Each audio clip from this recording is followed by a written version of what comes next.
próximo sábado 26 de enero se cumplen 20 años de la tragedia de Uchurajay, donde murieron 8 periodistas lapidados.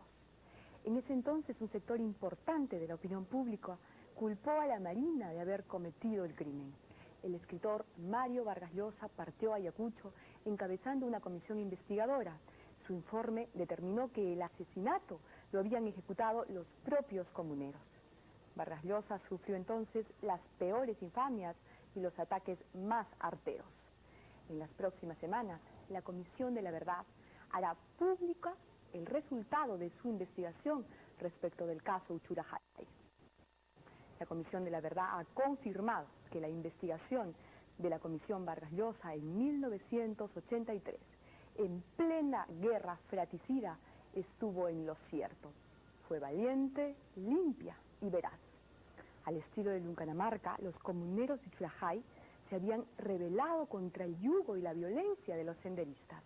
Y esa fatídica tarde del 26 de enero de 1983, asesinaron a los periodistas pensando que eran senderistas. Se ha descubierto que el guía que los periodistas habían contactado, Juan Argumedo, y el campesino que los servía de intérprete, Severino Morales, eran militantes de Sendero Luminoso. Es muy probable que eso haya generado la terrible confusión. 3 meses después, los comuneros de Lucanamarca hicieron lo mismo y mataron a algunos de los senderistas que los tenían oprimidos. Sendero les devolvió la ofensa, asesinando a casi todo el pueblo. La investigación que la Comisión de la Verdad trabaja en estos días ha sido realizada por el antropólogo Ponciano del Pino, un profesional quechohablante que ha recorrido la zona y ha verificado y cruzado cada uno de los testimonios y los hechos en tiempos pacíficos y distantes. Mario Vargas Llosa está con nosotros. Buenas noches, Mario. Muchísimas gracias por acompañarnos esta noche. Mucho gusto de estar contigo, otra vez. Otra vez, es verdad. Esta noticia, esta confirmación, yo me atrevería a pensar que si retrocediéramos 20 años, veríamos a personajes como Javier Díaz-Canseco, como Henry Bis, para no citar a otros políticos que también son congresistas, insistiendo en la infamia contra tu investigación. ¿Tú dirías que, a la luz de lo que la Comisión de la Verdad ahora está en condiciones de confirmar, la historia hace justicia? Bueno, efectivamente, Cecilia, yo no he dudado en todos estos años de que en lo esencial nosotros dijimos la verdad. Es decir, que la muerte de los periodistas se debió, sigo creyendo que a un trágico error, y que no fue el ejército, sino que fueron los propios campesinos iquichanos que vivían en un momento terrible, unos días de gran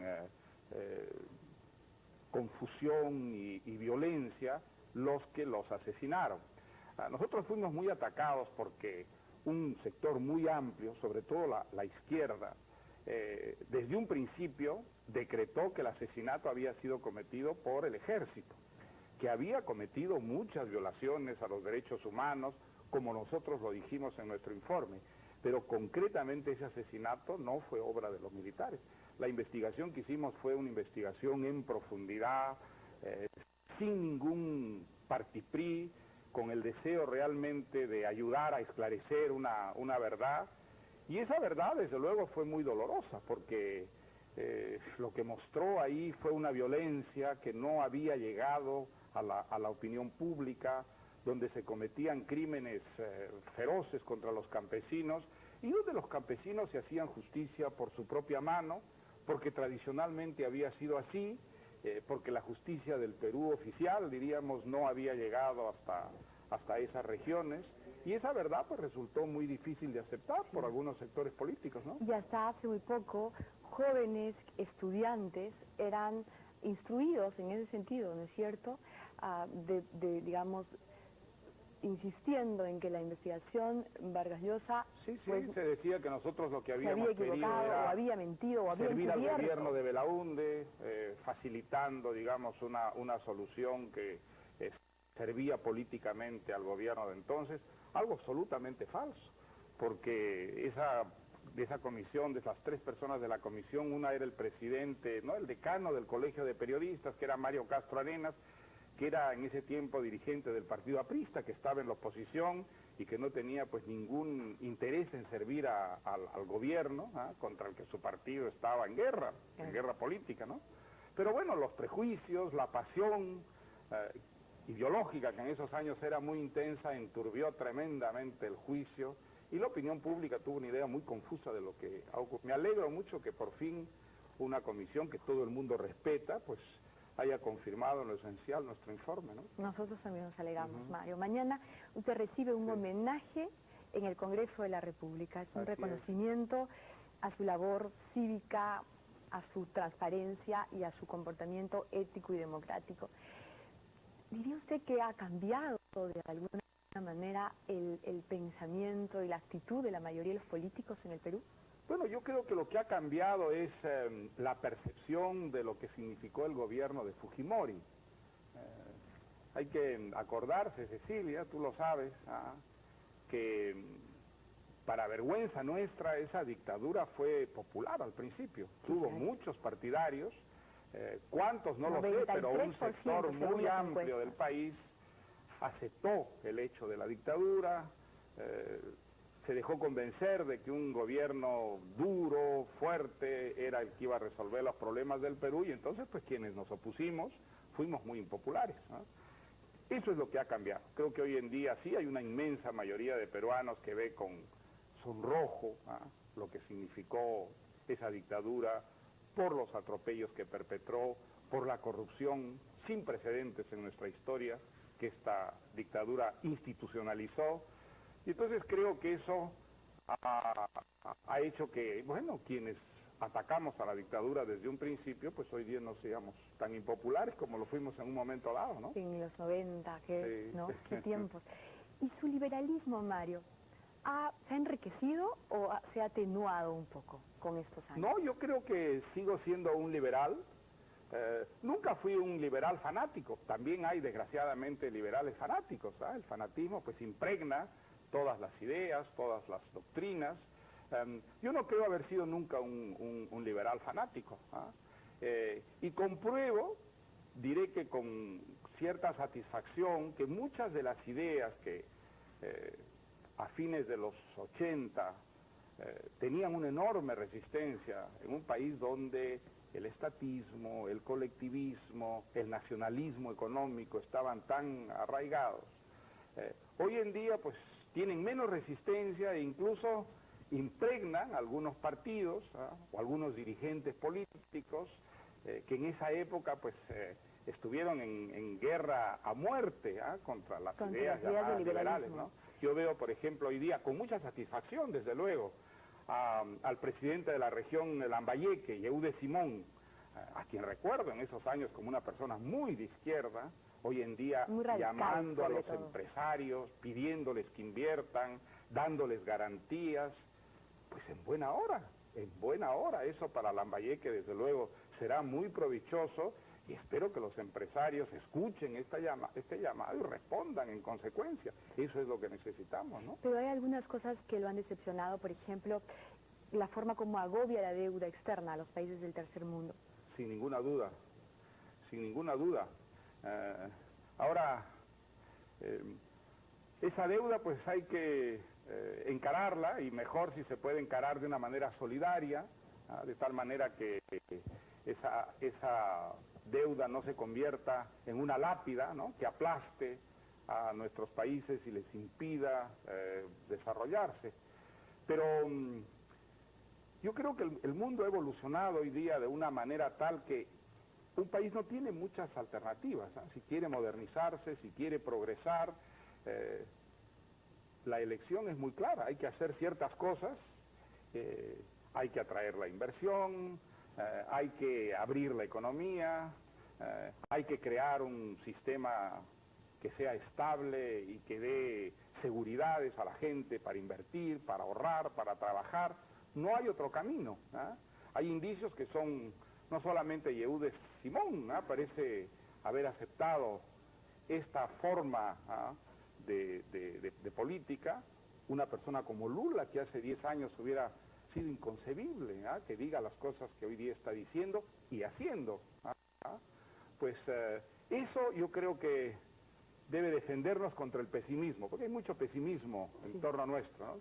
Sin embargo, hay algunos indicios bastante alentadores, sobre todo un cierto consenso de que, por una parte, la democracia es indispensable, que no hay que aceptar a las dictaduras en ningún caso, y por otra parte, que la democracia por sí sola no basta para traer desarrollo, que la democracia necesita un complemento, y ese complemento, pues, yo lo llamo liberalismo, pero se pueden llamar políticas de mercado, estímulos para la inversión, una política que estimule la iniciativa privada y no se confíe exclusivamente en el Estado como el gran instrumento del desarrollo económico, ¿no? Usted fue muy crítico y muy duro y también muy precoz, ¿no es cierto?, cuando criticó el arcaísmo de la izquierda latinoamericana a partir de Cuba y la falta de respeto por los derechos humanos y su falta de visión del manejo económico. Eso evidentemente hizo que la percepción que se tenía de usted fuera clarísima. Dejaba de ser un intelectual de izquierda para ser estigmatizado, por lo menos como un intelectual de derecha. En los 80, a fines de los 80, la mayoría de los empresarios peruanos lo acompañaron en el proyecto de Libertad. Y, bueno, por cierto, los mismos empresarios que después, ¿no es cierto?, se anotaron en la dictadura y sirvieron como tecinos a Fujimori. Pero, digamos, la pregunta es, a partir de las experiencias de la dictadura fujimorista y de la dictadura castrista y de todo lo que ha pasado en estos años, ¿usted se considera un liberal de centro-izquierda o de centro-derecha? Pues esas categorías, no sé si son muy iluminadoras, Cecilia. Yo procuro definirme frente a casos concretos. Las dictaduras las combato todas, creo que en eso pues he sido siempre bastante consecuente, ¿no? La política económica, estoy a favor de políticas de mercado, desde luego, pero no creo ser un fundamentalista. Entiendo que hay siempre unas circunstancias que exigen un pragmatismo, un acomodo de ciertas ideas a una realidad. Hay algunos ejemplos que para mí son muy interesantes y quizá te pueden aclarar un poco mi posición. Te hablo de los países donde yo paso más tiempo, ¿no? En Inglaterra y en España, quizá los partidos que representan mejor las ideas que yo defiendo son partidos considerados de izquierda, el partido laborista de Tony Blair, por ejemplo, que ha hecho en política económica un viraje muy radical, afortunadamente para Gran Bretaña, porque ha traído grandes beneficios. Es un partido por el que yo votaría sin vacilar en contra de los conservadores, que hoy día ya no defienden políticas liberales, sino realmente conservadoras. Son nacionalistas, por ejemplo, están contra la moneda común, muy reticentes contra Europa, ¿no? ¿Pasa lo mismo en España? Y en España pasa exactamente lo mismo. Ya desde la época de Felipe González, el Partido Socialista, pues se había impregnado de liberalismo, pero hoy día mucho más con Rodríguez Zapatero. Rodríguez Zapatero es un joven dirigente que ahora tiene el liderazgo del partido, y en política económica es absolutamente un liberal. Si él ganara estas elecciones, probablemente la política económica sería tal vez incluso más liberal de lo que lo ha sido en estos años con el Partido Popular. Bueno, había un pensador liberal, no muy conocido en el Perú, que es von Mises, que siempre se opuso a que hubiera partidos liberales. Él decía, no, el liberalismo debe ser un sistema de pensamiento que impregne a todos los partidos democráticos, cuyas ideas deben formar un común denominador en una sociedad democrática. Algo de eso está pasando en muchos países, y de alguna manera todavía muy primaria, yo creo que empieza a pasar también en América Latina.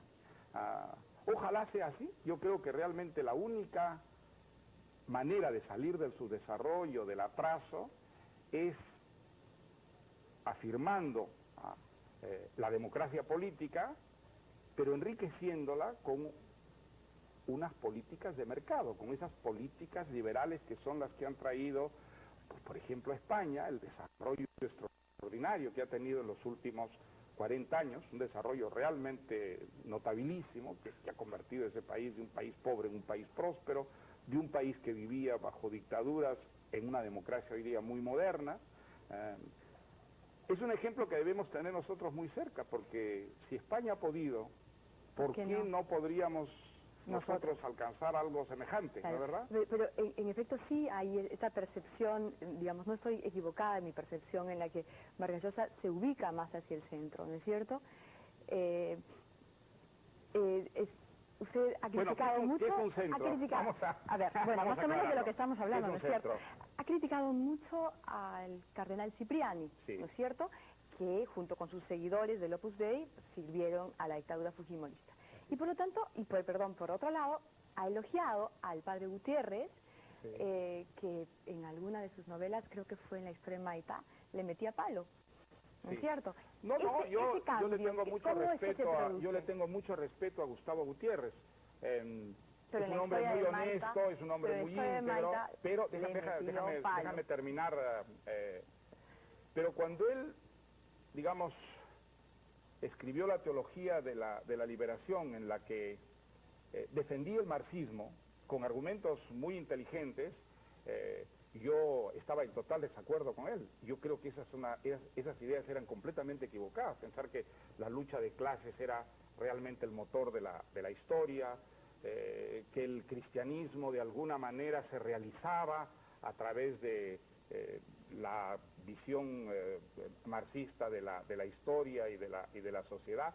Yo creo que esas son ideas completamente equivocadas, y me atrevo a decir que él lo cree también hoy en día, porque de alguna manera Gustavo Gutiérrez ha evolucionado hacia formas mucho más democráticas y mucho menos marxistas. ¿Hacia ese centro? Ahora, en cuestiones religiosas, pues no, yo no soy creyente, entonces yo no puedo coincidir con Gustavo, pero en lo demás tengo muchísimo aprecio. Creo que es una persona enormemente valiosa desde el punto de vista intelectual, una de las figuras intelectuales más ricas que ha dado nuestro país, ¿no? Con quien además es un placer discrepar y discutir. No es cierto, de un nivel, y a eso... De un altísimo nivel. Y un hombre de una gran integridad, ¿no es verdad?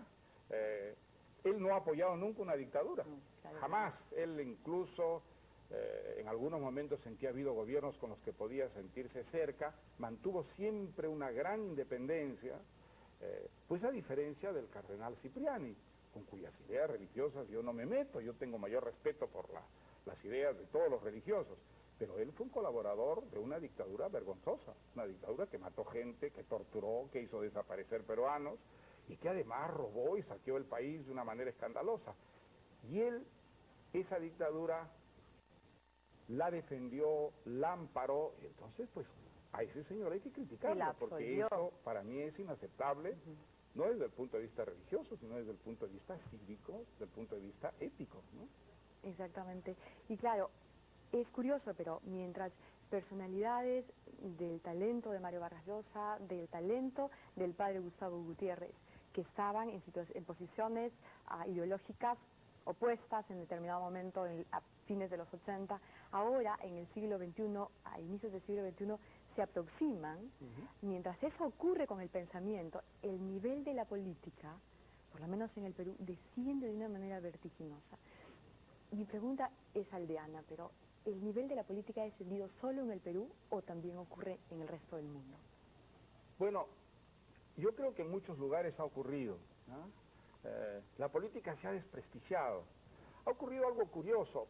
La desaparición de las ideologías mesiánicas, algo que objetivamente es positivo, yo creo, para la humanidad, ha traído consigo que la política se convierta muchas veces en un pragmatismo que pues representa la pura mediocridad, ¿no? Ya no hay grandes sueños, ya no hay grandes designios, la política ya no es la búsqueda del paraíso, sino es la gestión de lo que es una realidad bastante mediocre y pedestre, y entonces la política no atrae a los mejores, los jóvenes no se sienten ilusionados con una actividad que les parece mediocre y muchas veces corrompida, y entonces la política queda en manos en muchos lugares, de personas de segunda o de tercera categoría, y eso la empobrece y eso hace que se desprestigie cada vez más. Creo que ese fenómeno, que no es un fenómeno propio del Perú, sino de muchos otros lugares, tiene también consecuencias bastante nefastas, ¿no? Está pasando en los Estados Unidos, por ejemplo. Bush, por ejemplo, tiene un discurso frente al discurso de los anteriores líderes norteamericanos, bueno, líderes claro, como Kennedy, incluso, sí, que estaba, digamos, sumergido también en el glamour, que es por lamentable. por eso es importante que una sociedad esté suficientemente descentralizada. Un pensador que yo admiro mucho, que es Popper, decía: lo importante de los políticos es que puedan hacer el menor daño posible. Mientras menos daño hagan, entonces mejor está un país. Bueno, si un país está muy descentralizado, un país puede tener un gobernante mediocre, como es el caso de Bush, que es un presidente muy mediocre, pero el daño que puede hacerle al país es escaso, porque el poder está muy descentralizado, y entonces las decisiones que tomen no afectan esencialmente al conjunto de la sociedad, como ocurre en países donde el poder está tremendamente centralizado y las decisiones políticas repercuten a todos los niveles, en todas las extremidades de la sociedad, ¿no? Como ocurre en el Perú en este momento. Sin ninguna duda. En Perú es un caso típico, yo diría que es lo típico del subdesarrollo, ¿no? ¿No es cierto? La transición esta democrática que estamos viviendo, ¿cómo se desenvuelve en su apreciación? Esta recomposición del montesinismo en el Poder Judicial. Bueno, ese es un problema muy serio, pero antes de eso yo creo que habría que salir al frente ante el pesimismo de quienes dicen estamos peor que antes. Eso desde luego no es aceptable, Cecilia. No es cierto, además. No es verdad, no estamos peor que cuando estaba Montesinos y Fujimori gobernando este país. Eso es una injusticia monstruosa. Hoy día tenemos una democracia y antes teníamos una dictadura. Hoy día hay otra vez una vida política que es confusa, que puede ser no extremadamente brillante, pero es una vida política. Tenemos un Congreso que es representativo de lo que es nuestra sociedad. Puede no gustarnos, pero eso es lo que somos nosotros, ¿no es verdad? Claro. Entonces, eso es un progreso considerable sobre el pasado. Ahora, también dentro del contexto de América Latina hay unos progresos, es decir, Perú es un país que está mejor o menos mal económicamente. que otros.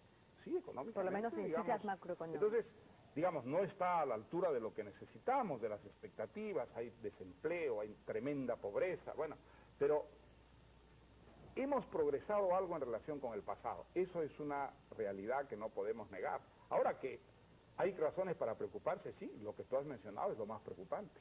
La lucha contra la corrupción, la lucha por la moralización del país está frenada, porque evidentemente en el Poder Judicial todavía el fujimontesinismo tiene una fuerza tremenda, y antes pues era una resistencia más bien pasiva, pero últimamente da la impresión de que hubieran pasado a la ofensiva, a mostrar que tienen poder y a mostrar que son capaces de frenar, ¿no es verdad?, la moralización. Y yo creo que allí la sociedad tiene que reaccionar y tiene que exigir realmente que la moralización se lleve a cabo, porque si no, la reconstrucción de la democracia va a ser un puro espejismo, ¿no? Se han vuelto descarados en los últimos meses. Efectivamente. Pero no sé si usted tiene la misma percepción, pero en los años 80 el gran drama, el gran problema del país era la subversión. Y los políticos prefirieron apuntar y apostar a otros problemas. Al final, con el pretexto de la subversión, ya está semi-aliados con propuestas incluso desde estos líderes subversivos, la dictadura se implanta y corrompe las instituciones de manera perversa en el país. En este momento, el gran problema del Perú es la corrupción, porque si es la corrupción y los políticos no toman en serio, los políticos que están en el Ejecutivo, que están en el Legislativo, no toman en serio este gran drama que vive el país y este gran problema que enfrenta, pues entonces lo que va a venir después va a ser Somalia. Yo creo que el problema son las secuelas, ¿no? Las reverberaciones que deja toda dictadura, y la que ha dejado Fujimori, pues la estamos viendo de muchas maneras, de una manera muy visible, sobre todo en el Poder Judicial. Tampoco hay que generalizar, ¿no? Es verdad que hay jueces probos, Claro. hay fiscales, hay procuradores que están haciendo una labor muy respetable, denodada, pero evidentemente la institución es la que no funciona, la institución está impregnada todavía de fujimontesinistas. Sí, sobre todo a nivel de la Corte Suprema. Sin ninguna duda. Bueno, y a la última, digamos, la última.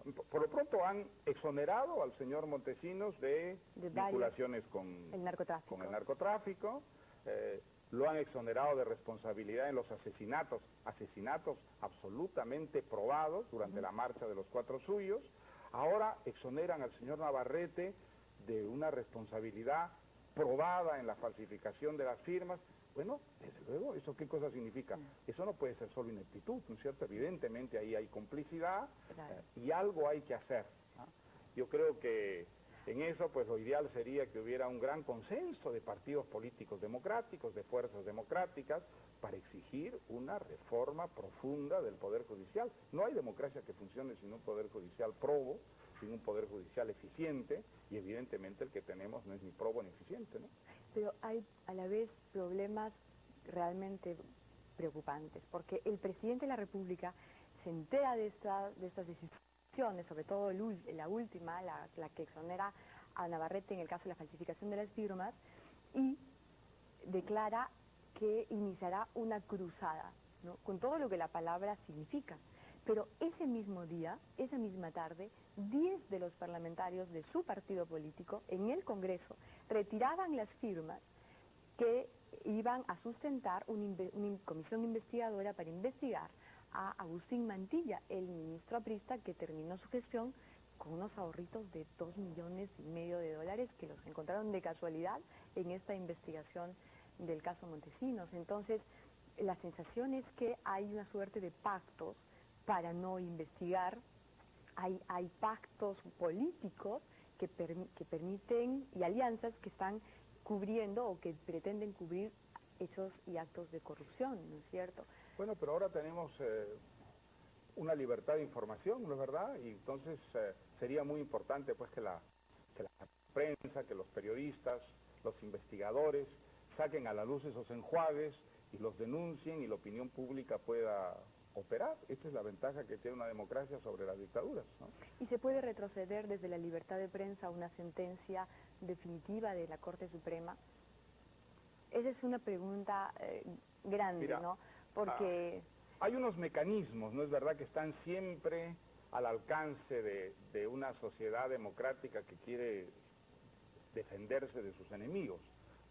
No se trata de violentar la ley, pero sí de hacer frente a peligros gravísimos, como puede serlo el sabotaje de la democratización en el Perú. ¿Cuál es la fórmula más operativa?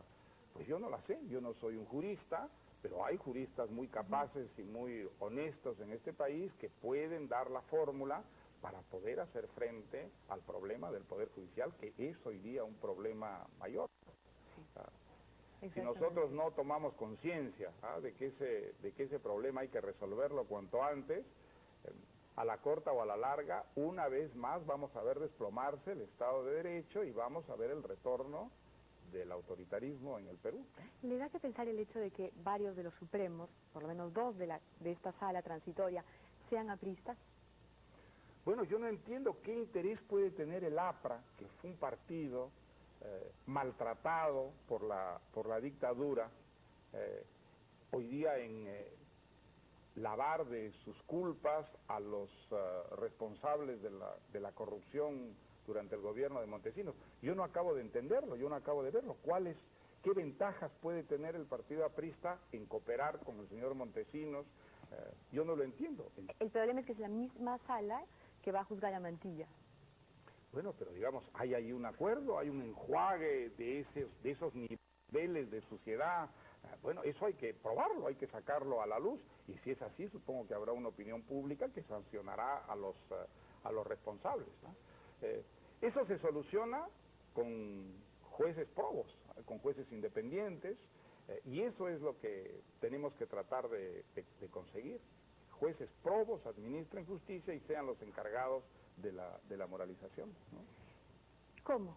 ¿Cómo conseguirlo? El Poder Judicial lo reformamos como de adentro para afuera, de afuera para adentro, entre ellos mismos o con la participación yo lo de escuché la aquí sociedad hablando civil. contigo al presidente de la Corte Suprema, parecía una persona muy bien intencionada, con una voluntad además de reforma interna. Pero que Y admitió claro, que estaba solo. y a los pocos días hemos visto pues que solo estaba, ¿no es verdad? Entonces, quizá no haya posibilidades de reforma interna y la reforma tenga que venir desde el exterior. Cuando una institución está tan profundamente lastrada por la corrupción, la reforma tendrá que venir desde afuera. Y que la forma sea, digamos, la menos política, que sea la más cívica y la más ética, y para eso yo creo que es fundamental un consenso de las fuerzas democráticas, que hoy día son la inmensa mayoría del país, ¿no? ¿Está de acuerdo Mario Vargas Llosa con los que piden que se vote, se elija una asamblea constituyente? Bueno, yo creo que el tema de la Constitución es un tema que está en manos hoy en día de una institución muy respetable, que es el Tribunal Constitucional. Mi parecer es que hay que esperar ese veredicto y acatarlo. Si el Tribunal Constitucional dice no es constitucional que este Congreso esté reformando la Constitución, debe llamarse una asamblea constituyente, esa decisión debe ser acatada. Si el Tribunal Constitucional dice no, la reforma que está haciendo este Congreso está dentro de los límites de lo tolerado por la Constitución, pues hay que acatarlo y respetarlo. Me parece que eso sería la fórmula más sensata en este momento. No sé si es operativo en estos momentos convocar a una asamblea constituyente. Tengo la impresión de que es muy poco práctico y que los beneficios están por debajo de los perjuicios que traería al país. Pero, dado el problema, dado el hecho de que está en manos del Tribunal Constitucional la solución, esperemos y acatemos esa decisión. También hay un montón de gavilanes esperando una curul y un suelo de constituyente.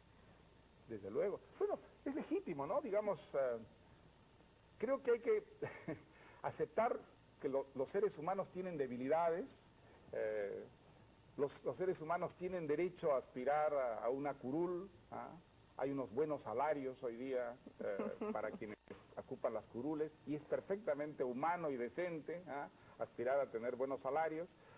Así que eso no debe angustiarnos ni preocuparnos demasiado. Yo creo que, por lo menos el Tribunal Constitucional a mí me merece respeto, aunque yo he criticado incluso alguna de las decisiones pasadas.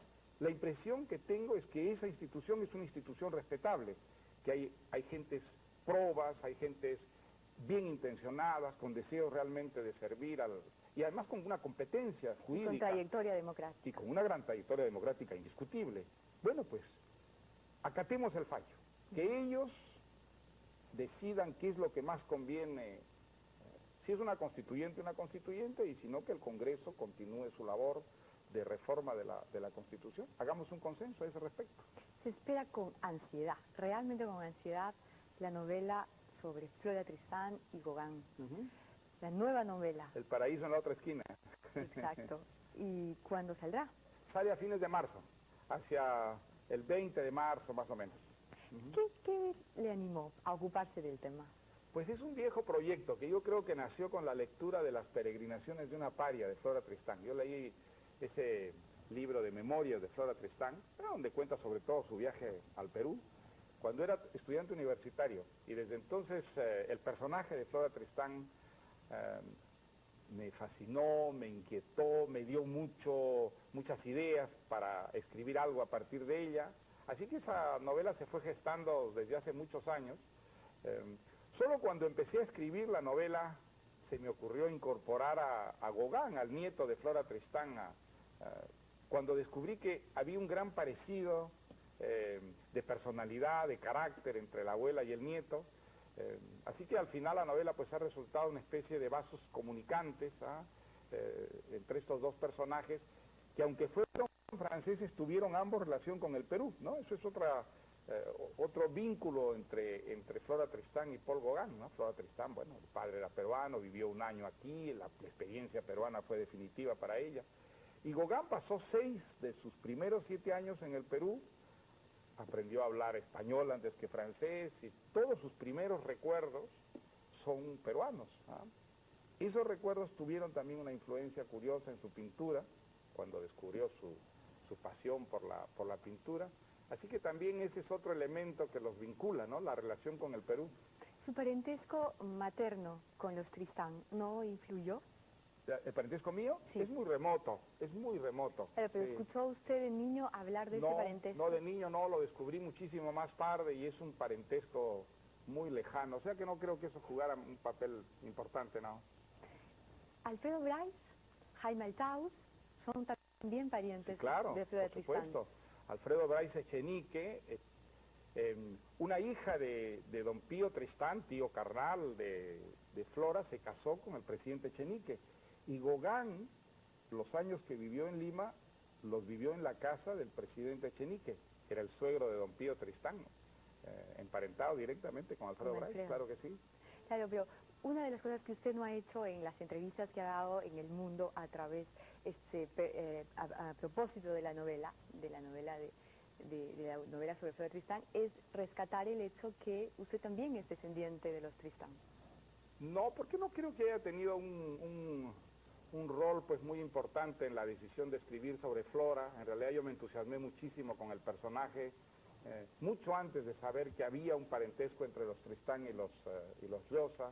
Bueno, tratándose de arequipeños no es raro, todos los arequipeños están emparentados unos con otros, ¿no?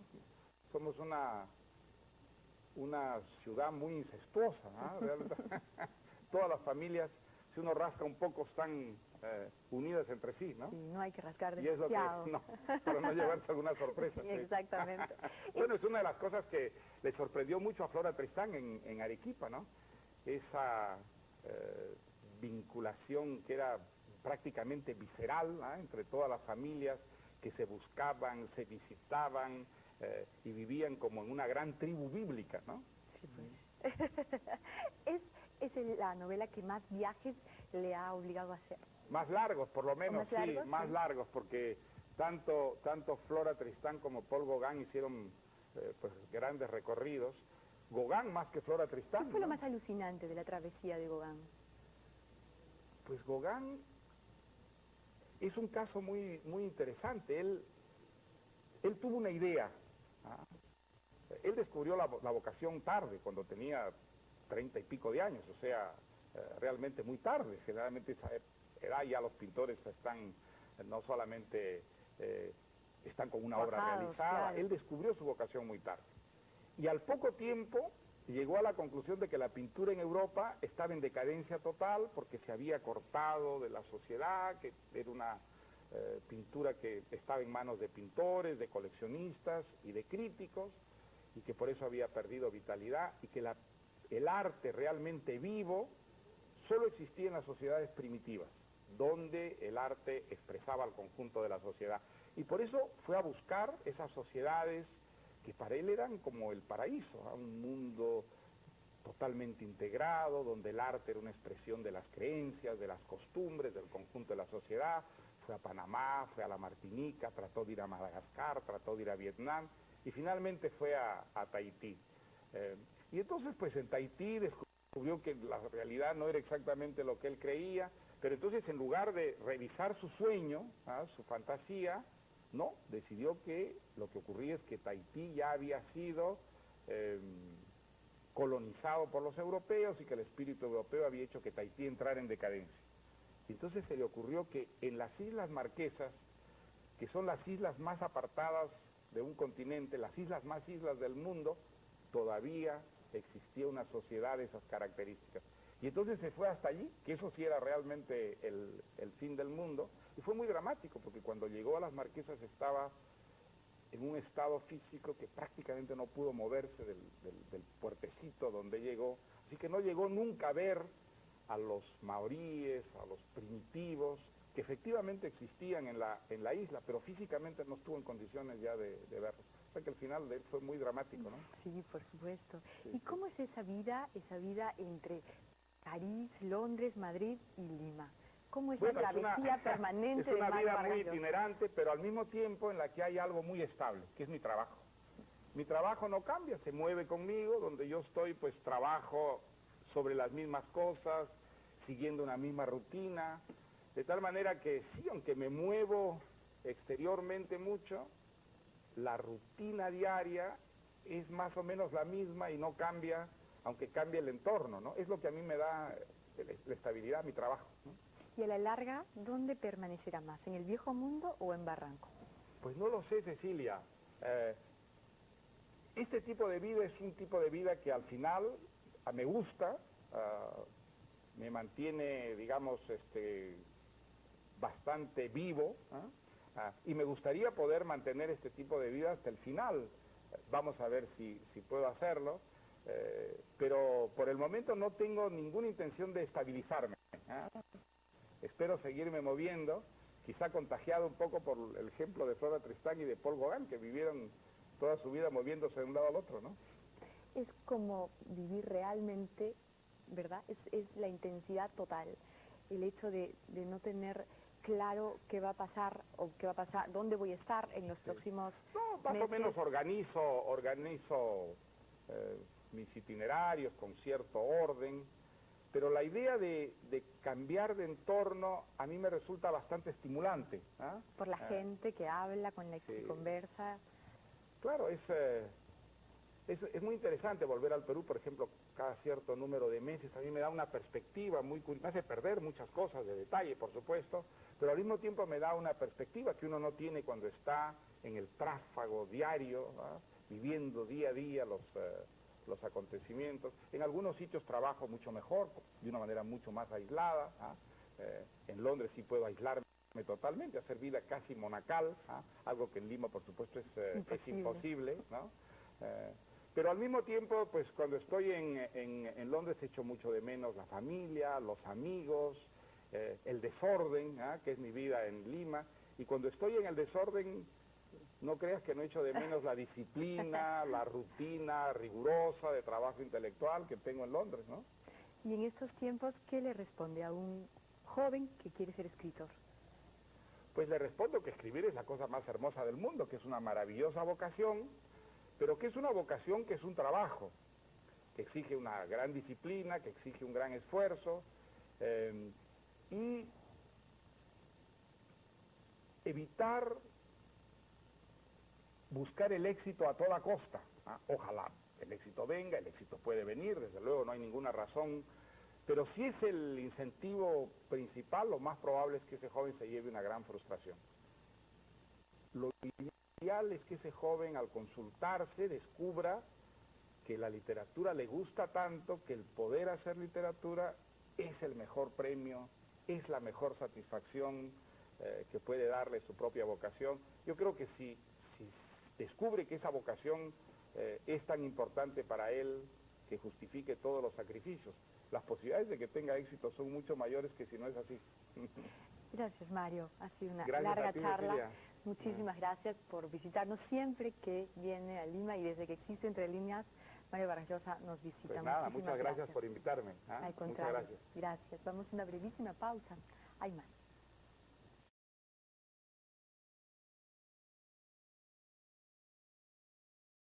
Investigación en profundidad, sin ningún partiprí, con el deseo realmente de ayudar a esclarecer una verdad.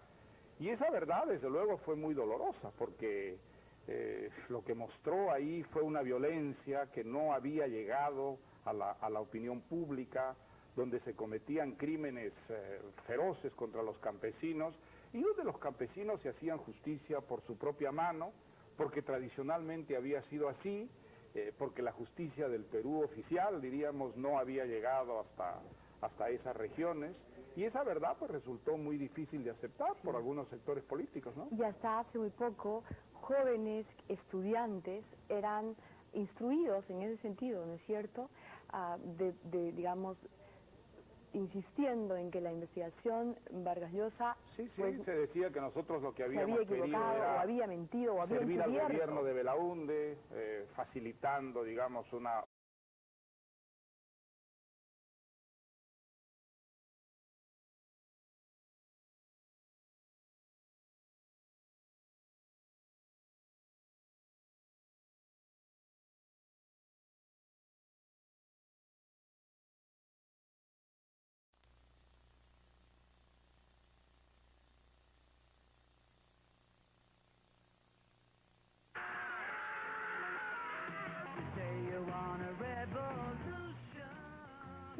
próximo sábado 26 de enero se cumplen 20 años de la tragedia de Uchurajay, donde murieron 8 periodistas lapidados.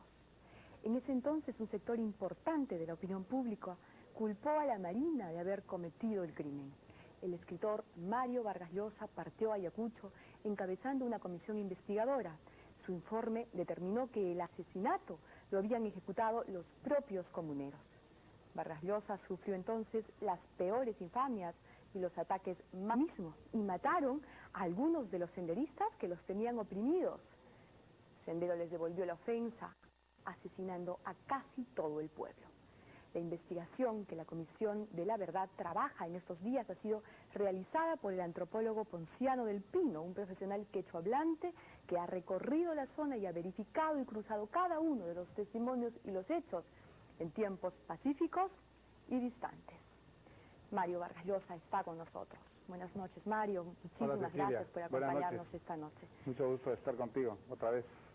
Otra vez, es verdad. Esta noticia, esta confirmación, yo me atrevería a pensar que si retrocediéramos 20 años, veríamos a personajes como Javier Díaz-Canseco, como Henry Bis, para no citar a otros políticos que también son congresistas, insistiendo en la infamia contra tu investigación. ¿Tú dirías que, a la luz de lo que la Comisión de la Verdad ahora está en condiciones de confirmar, la historia hace justicia? Bueno, efectivamente, Cecilia, yo no he dudado en todos estos años de que en lo esencial nosotros dijimos la verdad.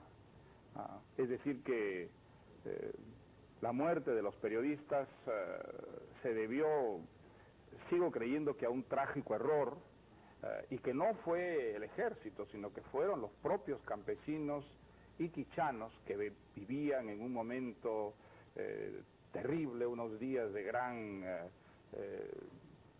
confusión y violencia, los que los asesinaron. Nosotros fuimos muy atacados porque un sector muy amplio, sobre todo la izquierda, desde un principio decretó que el asesinato había sido cometido por el ejército, que había cometido muchas violaciones a los derechos humanos, como nosotros lo dijimos en nuestro informe. Pero concretamente ese asesinato no fue obra de los militares. La investigación que hicimos fue una investigación. Arteos.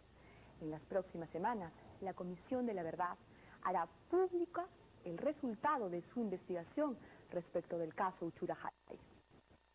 La Comisión de la Verdad ha confirmado que la investigación de la Comisión Vargas Llosa en 1983, en plena guerra fratricida, estuvo en lo cierto.